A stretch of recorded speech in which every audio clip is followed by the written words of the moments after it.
कहानी एक ऐसे घर से जहां शादी का माहौल है, लेकिन टेंशन और शांति इतनी कि शादी का घर किसी जंग के मैदान जैसा दिख रहा था। अरे जैसा मर्जी डेकोरेशन कर दो, पैसों की चिंता मत करो। इतना पैसा जब लड़के वालों को दे दिया तो फूल वालों को देने में मुझे क्या दिक्कत है? अरे धीरे बोलो ना, साफ लग रहा है कि फ्रस्ट्रेटेड हो। अरे तुम तो चुप ही रहो। एक बेटी संभाल नहीं पाई। सारा दिन मैं काम पर जाता था, सोचता था घर पर बच्चों को अच्छे से संस्कार मिल रहे होंगे, लेकिन नहीं, मैडम को तो अपनी किटी और फैशन से फुर्सत मिले तब ना। माँ चुपचाप वहां से चली जाती है। समझ में नहीं आता कि आखिर शर्मा खानदान में हो क्या रहा है। कल तक चिड़िया सी फुदकने वाली शीना की शादी यूं अचानक एक मोटे काले लड़के से क्यों हो रही है? शीना कमरे में हाथ में गुड़िया लिए बोलती है, मेरे साथ जो हो रहा है ठीक हो रहा है। तुम तो सब जानती हो, साहिल मेरे लिए भगवान है। अब जब वो ही नहीं मिला तो फिर कोई भी हो, जिंदगी ही तो जीनी है, जी लेंगे। बाहर शीना की बुआ किसी से बात करती है। अरे मोटा नहीं, उसे तो खाते पीते घर का कहते हैं। अब ओबेरॉय का नाम भी किसी को बताने वाली बात है। उनका इकलौता लड़का तो करोड़ों की सामी तो है ही। अरे हमारी शीना बिटिया तो रानी बनेगी, रानी। इन सब के बीच कहीं कोने पर शीना हाथ में मेहंदी सजाए बैठी थी और आंखों में आंसू सजाए। और वो समय भी आ जाता है जब शीना मंडप के नीचे हाथ में वरमाला लिए खड़ी होती है, लेकिन तभी अफरा तफरी मच जाती है। कोई कहता है, अरे लड़के की माँ को हार्ट अटैक आ गया। अरे अच्छी खासी थी, कैसे हो गया? अरे कहते हैं ना, किसी किसी लड़की के पैर अच्छे नहीं होते। हो सकता है कि मनहूस है ये लड़की। शीना पास खड़ी सब सुन रही थी। फिर शीना अपने कमरे में आ जाती है। शादी ये कहकर नहीं होती कि लड़की मनहूस है। अब लगातार शीना के लिए लड़के देखने आते, लेकिन आस पड़ोस या किसी के कहने पर शादी हर बार टूट जाती।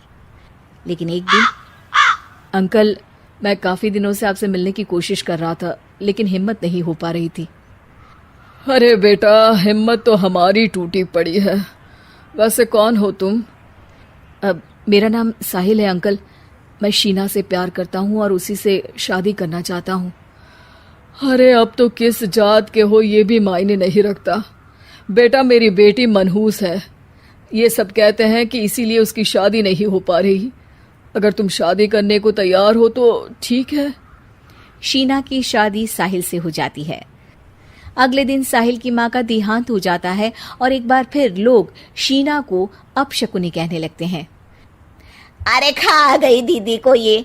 अरे क्या जरूरत थी साहिल किसी मनहूस को घर लाने की? पर बुआ, माँ की तो तबीयत पिछले कई साल से खराब थी। डॉक्टर्स ने जवाब दे दिया था। क्या पता ये भी उनका सौभाग्य हो कि वो बहू का मुंह देख पाई। अरे बहू का मुंह देख पाई, या ये कह लो कि बहू का मुंह देखते ही स्वर्ग लोक सिधार गई। खैर, हमें क्या, घर तुम्हारा है, हम तो चले। अब शीना को खुद पर ही शक होने लगता है कि कहीं सच में वो अपशकुनी तो नहीं। साहिल, हम दोनों की शादी नहीं हुई होती तो अच्छा था। देखो ना, कैसे पहले मेरी शादी टूटती थी और अब तुम्हारी माँ भी। अरे ऐसा कुछ नहीं होता शीना, अपशकुनी वगैरह कुछ नहीं होता। ये सब तो ईश्वर के खेल हैं। वो शादी तुम्हारी इसलिए टूट गई क्योंकि तुमको मेरी पत्नी बनाना था, और माँ का जाना तो तय था। वो काफी बुजुर्ग थी, साथ ही एक ऐसी बीमारी से जूझ रही थी जिसमें डॉक्टर्स भी उन्हें नहीं बचा पाते। शीना साहिल की बात सुनकर तसल्ली कर लेती है और वहां से चली जाती है। अगले दिन, शीना, अरे ओ शीना।